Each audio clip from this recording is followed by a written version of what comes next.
Hey everyone, this is Stephen Roach Knight, co-founder of Transform Network, and I'm excited to be here today with Darren Calhoun. Hey Darren, how are you doing? Hey everybody, I'm great. How are you? Doing well. I'm so impressed with your setup. The colors are brilliant, and really grateful to get this time with you. Because I've been thinking about you and wanting to have this conversation since I saw the Pray Away documentary. And man, I'm like, I really want to talk to Darren and get his thoughts on this whole thing. But before we get there, for folks who don't know you and aren't already familiar with your story, would really just love for you to just talk for a bit about who you are and what you've been through, man, in your life. You've been through some things. Indeed. Sure. I'll take you back, not quite to the day I was born, but I'm Darren Calhoun, pronounced he, him, born and raised here in Chicago, and have been keeping busy with lots of things. But I've been in church for a mighty long time. First church I was a part of was a Catholic church around fifth grade, and was very involved with youth group and planning retreats and shut-ins and all that good stuff. But I also very quickly, I was the good kid, right? I was the kid who was always, everybody could trust their daughters around, like the ways that we have already ushered people into certain expectations and norms. And I saw myself as the good kid. And it was just like, okay. And then they taught us about puberty. And it was like, at some point, I'm going to start liking girls too. And at some point, I'm going to have to fight temptation about, being attracted to girls at some point. And as puberty raged on, it was not happening. I found myself like fixated on certain guys, but I wouldn't have called it a crush back then. I would retrospectively do that. But I just knew that something wasn't happening for me. And I got curious to the point that I started reading books and trying to figure it out. And the books were like, well, this could be a phase. This could be this. But I didn't know what to do with it. And I would like pray about it. I would, everybody goes to the youth retreat, the youth camp, and so you write your burdens down and you burn it in the bowl and offer it up to God. Did that several times. Did not go away. And that was just kind of the routine and my own little quiet thing. I'd only shared it with one of my cousins at the time. But as we got through high school and my freshman year of college, a roommate of mine that was assigned by the school basically tried, he figured out by looking at things on a computer that I might be gay. And he tried to blackmail me. He and some of those guys from the football team were threatening to out me if I didn't literally let them continue to steal things from my room. And so I said, you have no power here. And I came out. And this was, for time reference, this was about the same time that Ellen DeGeneres had come out. And so there was a lot of like, what's going to happen? And we didn't have a lot of examples of what it looked like to be out back then. So when I came out, I was the first on campus to come out. And I didn't have a lot of reference for what should happen. But it was a year later that I met a guy who was a Christian, and he was like, but what does God want for your life? And that was a new question for me. And I was like, well, I don't know. I grew up Catholic. We just kind of, we're just good people. At least my parish was. We didn't have these strong stances on certain things. And that started a Bible study. That started us reading and praying together. And then I had this charismatic, kind of born again, Pentecostal type of experience where I stopped identifying as being gay. To fast forward into the colorful parts of this, I never developed an attraction for women, but I just felt like I want to be Christian. I want to be sold out for God. And as I continued with this church that he was a part of, I was soon ordained at that church. My testimony was really popular on campus because it was like, oh, he's the gay guy. No, he's not gay anymore. And there'd be a whole conversation in the cafeteria about me, and I didn't know anyone at the table. So I was kind of used to being someone that people knew about and knew things about and discussed without whether or not they had a relationship with me. But eventually that story got to the ears of the pastor of this church that I had now joined and was now ordained in. And shortly before I was to be ordained, he pulled me aside and said, hey, I heard that you used to be gay. And I was like, yeah, God is good. I've been delivered. And, I tell my testimony. And he said, I should never, ever tell that story again, that I should forget it ever happened. And that I should be ashamed that that was ever a part of my life. And his reasoning for doing so was that people would not receive me as a man of God if they knew that story about me. In retrospect, he probably also was speaking for himself. Projection is a real thing. And that was really the initiation of about 8 years of progressively getting more and more restrictive. That introduced shame into my life. Eventually, I quit school because after a certain point, when things aren't fixed yet, you're like, what's going on? I still sometimes desire guys. I still have these struggles. And now with the shame component, I'd actually become sexually compulsive, which was the first time that had ever been a thing in my life. And so, so it spirals. If you know anything about addiction, it spirals lower and lower and lower until the point that I had to go back for help about 2 years later. I said, I'm still struggling with this. I was nervous. I was fearful. And this is the part where when we talk about conversion therapy, many of the stories and narratives that are out in the public right now are about very formal and organized organizations and events and programs.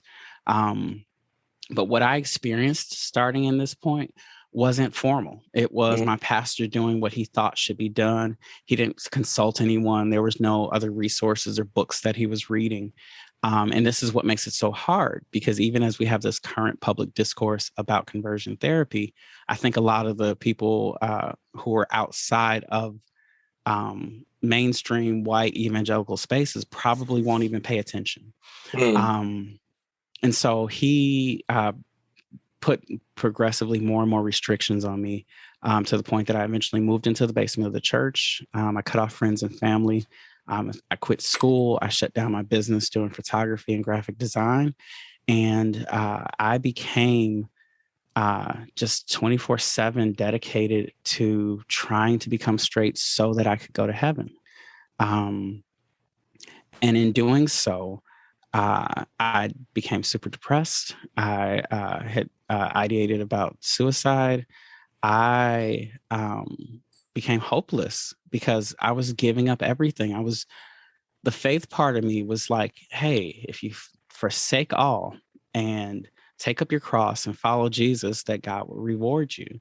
And I had very literally done it. And my life was not turning around. I was multiple years in. I was 4 years in at the point that I was living in Indiana in an old Sunday school room. For 2 years before that, I'd been living in a basement of the church. And I'd given up everything, and I still had this unending struggle, this unending thing that I didn't know what to do with. And my pastor was giving me more and more condemnation to the point that he said, if you don't get this right, the devil just wants to have you full of AIDS. And you don't want to die with AIDS and go to heaven with AIDS. And it's just like, that's not how things work with death. Like, we don't. So it was one of those things where it was about fear. It wasn't about actual ministry. It wasn't about like walking with me as he promised he would do.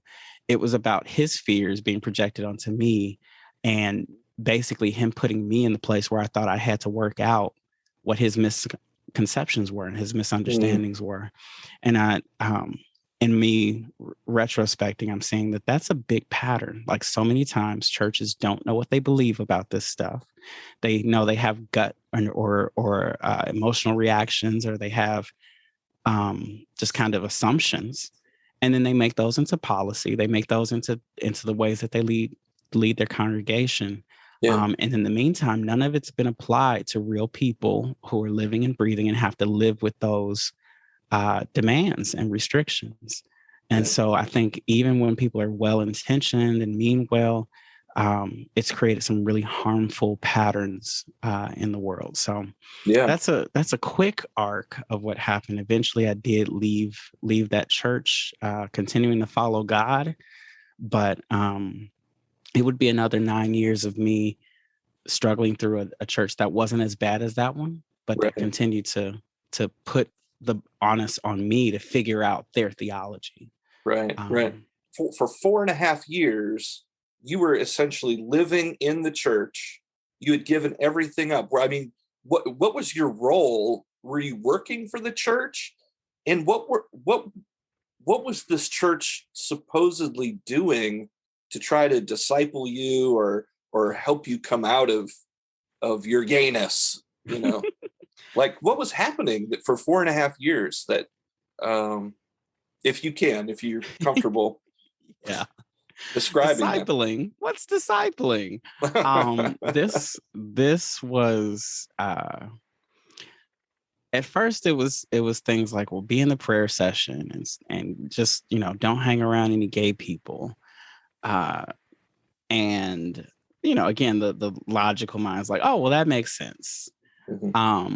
But like I said, as things would happen, as I would self-report struggles, I thought that somebody's going to sit down with me, right? I was hoping that someone was going to really be there with me. I started documenting everything, every dream, every time I felt tempted, every time this is a conversation about sex. So every time that I masturbated, anything, I would just be trying to be accountable.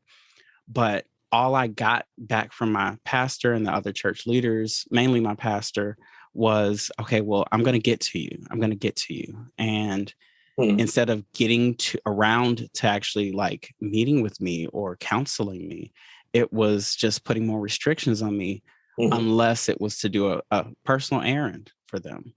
In retrospect, I've come to understand that church was a cult. While my experience, I was the only one that I knew of who was there around sexuality. There were lots of people in this church who were being restricted and families split up and being moved to different places and different households, because this was how the pastor maintained control.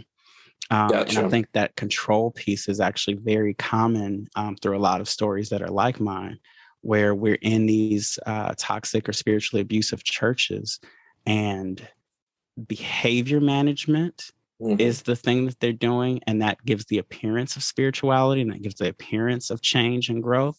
But all that's really happening is very strict, very fundamentalist kinds of behavior control. Yeah.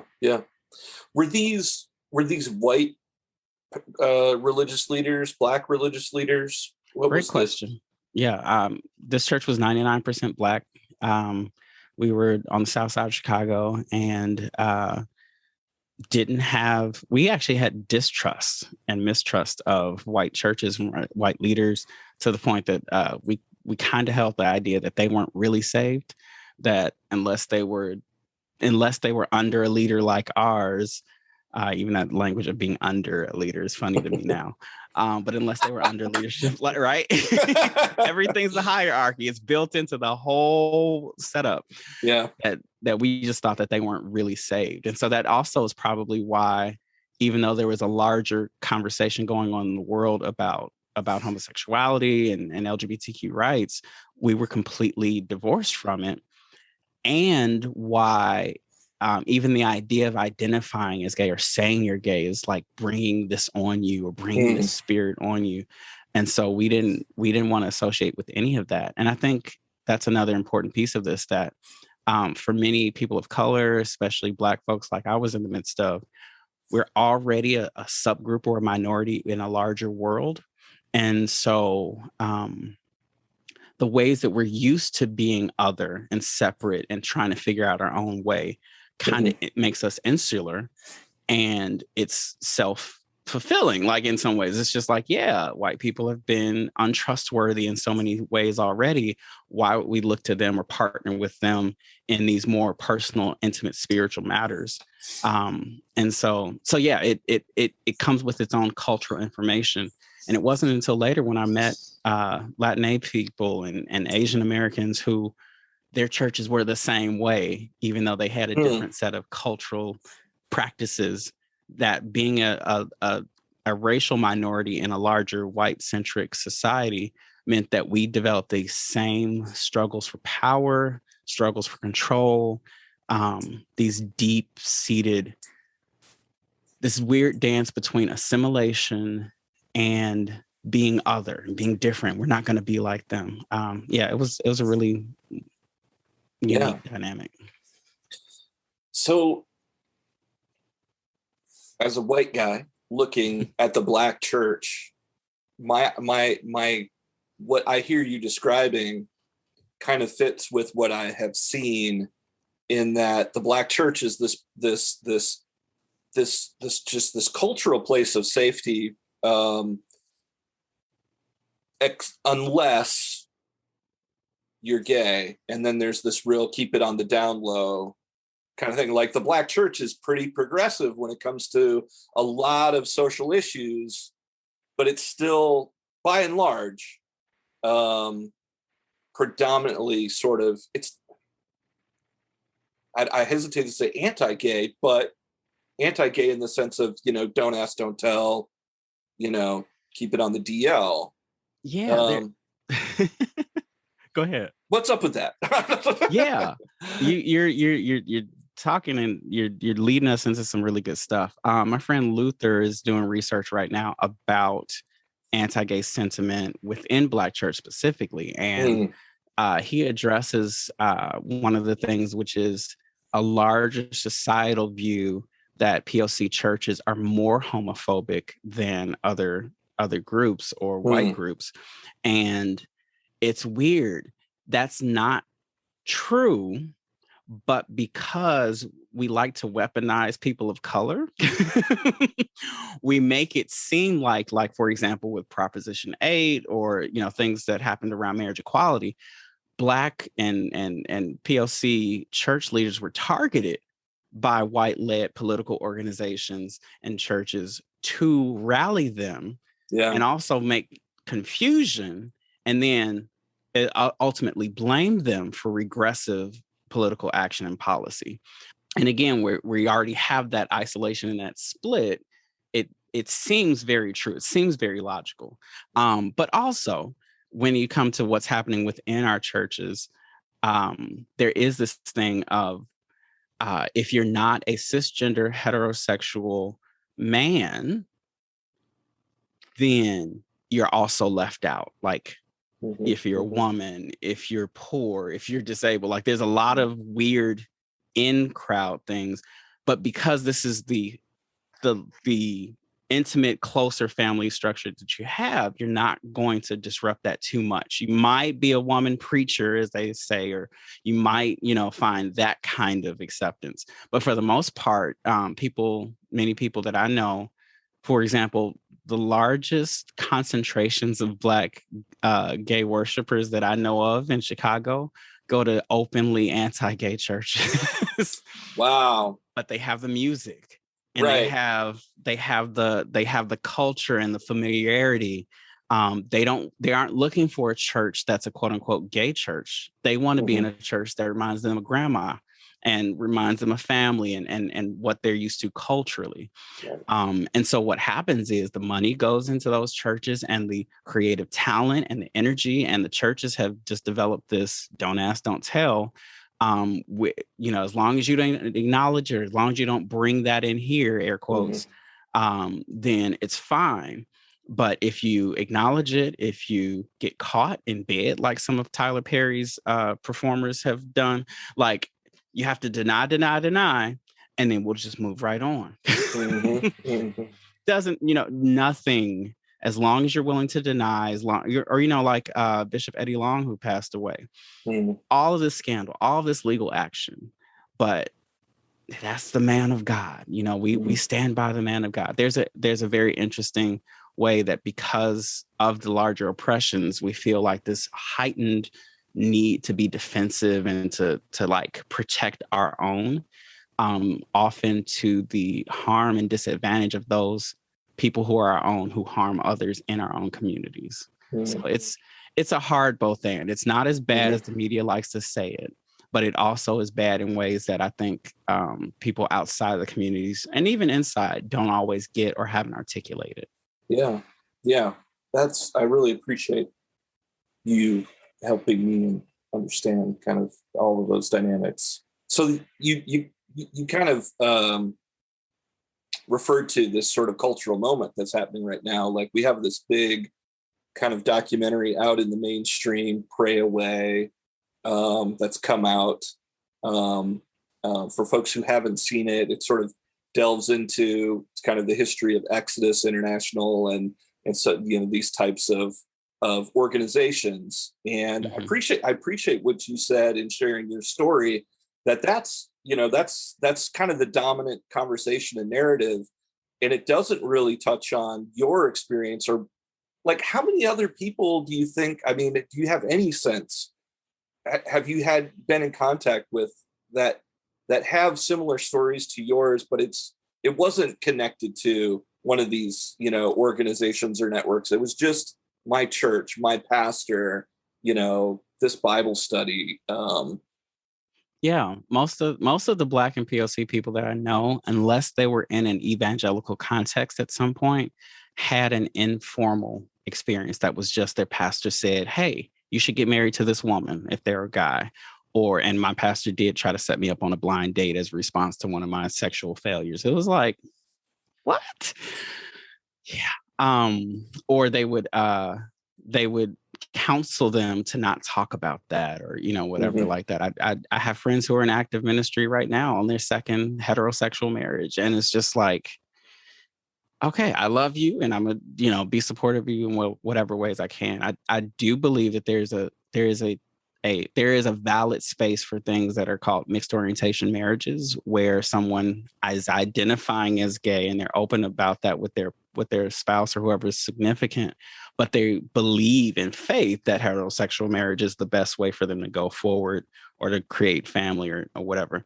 I'm fine with that because they're acknowledging the realities of the situation. What I'm resisting is these ideas that heterosexual marriage is an answer or a change to our orientation, to our desire, or that it will result in a change to our desire. Because we can change behavior all day. We can choose behavior and activity all day. What we don't change is things like, who are you tempted by? I still haven't found, as many people have said that homosexuality is a choice, I still haven't found the heterosexual folks who could choose to be tempted by someone of the same gender. Like, I just don't see them. You can email me, dc@darrencalhoun.com, and let me know that you can choose to be attracted to the same gender. But in the meantime, what I'm seeing is more so is that I'm seeing that there's a real deep need for us to understand what we're talking about more. Because many people who are cisgender and heterosexual have never had to think about their sexual orientation or their gender identity. Sure. They bring the lack of nuance. And it's kind of like, okay, for me, I knew that at least consciously at puberty, that all of this was an important question in my head, and that every day I woke up asking myself in the mirror, am I going to be gay? Is this a thing that's going to be true for the rest of my life? But it was not that way for many people who were cisgender and heterosexual. And so here I am at 41 years old, having had 30 years of experience of thinking about this. And some people are thinking about this as of this conversation that we're having right now. And so the difference in development and thought and nuance and research and consideration of your own experience and consideration of your own gender story and all these pieces are very naturally different. But unfortunately, so many times people come to the conversation saying, well, we all need to be equals, but we're not. The playing field is just not level. Right. Yeah, say that. So let's talk about the documentary. Yes. Pray Away. Really curious just what your thoughts were of it. I mean, like we've sort of been talking about, it's very white. There's not a POC Black narrative. There's not a testimony. There's not a story. It's all white people. And it's also very much connected to these larger organizations and networks. And so it doesn't really tell the story of folks like yourself. Having said all that, what do you think? I think in both ands all the time anyway. And this is a huge both and. The story, I've said that the story is not my story. My personal story is not in the documentary. My picture is. Two of pictures of me. Actually, most people only recognize the one of me with hair. But one of my pictures when I was like 17, 18 years old is in there too. So my story, my narrative is not present. But my story, the things that I experienced, the talking points of the leaders that paired with political pundits to create these narratives about, well, we need to worry about the family and we need to worry about demasculinizing. All of those came from there. So it's so wild for me to see that the points that still get thrown at me today by Black folks came from that place, and they wouldn't even connect it back to that. But they created a cultural lexicon of anti-gay sentiment that is filtered through, and it is so disconnected from the source that even though they would bristle at the idea that they were espousing conservative talking points, that's who really framed many of these arguments and who exported the values of homo antagonism and trans antagonism to Indigenous people around the world. We had rich histories. I could get into a whole podcast about that and the impact of colonialization and missionary work on POC groups. But the both and of this is, it was so important to have that story told. It was so important to see that on a platform like Netflix that has this huge impact. And I know there's sometimes country restrictions, but at least in the US and the UK, everyone who has access to Netflix firsthand or secondhand, some people share passwords, can see and engage with this particular narrative. And so that's profound. That's important. But what's also true is it's lacking so many other stories. And sometimes it has to lead with the air quotes relatable, the stories and the faces and the people that we like, so that it can make room for the other stories that already are facing different oppressions and so forth. So Julie is a friend of mine. Julie is wonderful. Julie's also white and relatively femme passing. And so she sits in the US lexicon of acceptable faces and figures in ways that are a lot more accessible and relatable for many white people than a Black face. And that means that her story being the lead on this and the happy ending, if you will, with the wedding at the end. And none of this is to take away from the authenticity and the importance of what has happened. But outside of who she is, the way we consume media and the culture means we want to see her story more than we want to see the rough, unpolished, unfinished, divergent ways, because not everybody gets married. Not everybody even decides to be affirming in their theology. But there's so much more. And I think because we have this one done and out there, in the wake of it, we'll have some other stuff. I don't want that to always be the case. But if we just look at how media works right now, it's Disney didn't expect Wakanda and Black Panther to be a big movie.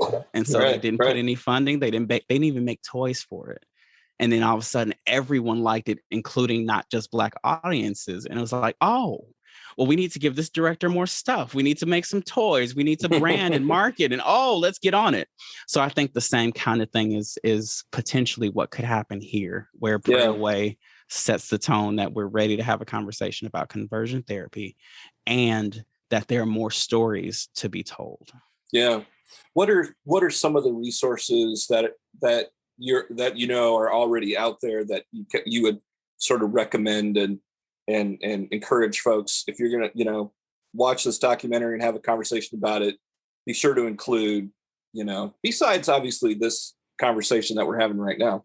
Yeah. But, yeah, there's this is hard. There's still a lot coming down the pipelines, and I'll probably drop some more references and so forth in the show notes after this. But for example, Eileen Rivera is releasing a book in October, and it's called Heavy Burdens, and she is a woman of color herself, and she's also like sharing many other stories of the burdens that the church has put on LGBTQ plus people. Q Christian Fellowship is an organization I've been partnered with for a number of years now. We're working to get more of these stories out. We're partnered with the Trevor Project to do the Good Fruit Project, which is basically helping churches work through the theology and just look at the fruit of the theology of conversion therapy and mixed gay ideals. And so QCF is working internationally, but with a U.S. focus to get those stories out. The Trevor Project has been doing specific research with POC communities about trans lives and suicide prevention and so forth. So stuff is coming. I just don't have a surefire list or a single organization yet. Sure. I'm looking to connect and hear from others who are doing this kind of work. I think there's again like this huge opportunity right now. But yeah, there's just not enough. Yeah. There's not enough. There are people who are working. We just haven't all talked to each other yet, and we haven't made a big public thing yet. Right.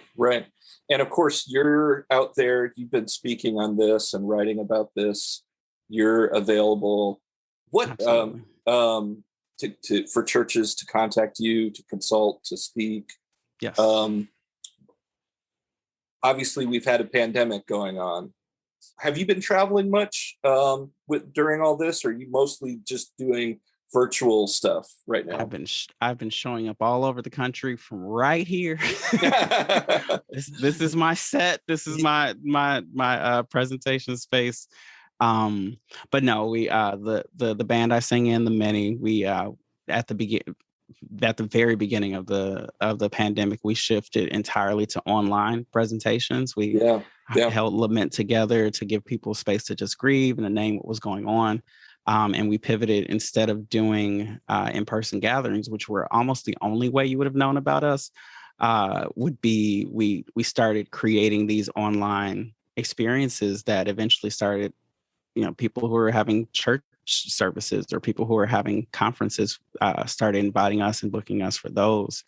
And so we're continuing to do that. We had 2 in-person gatherings, and then Delta came, and we were like, yep, not gonna do it. It's yes, there are a lot of precautions and ways we can make some things happen.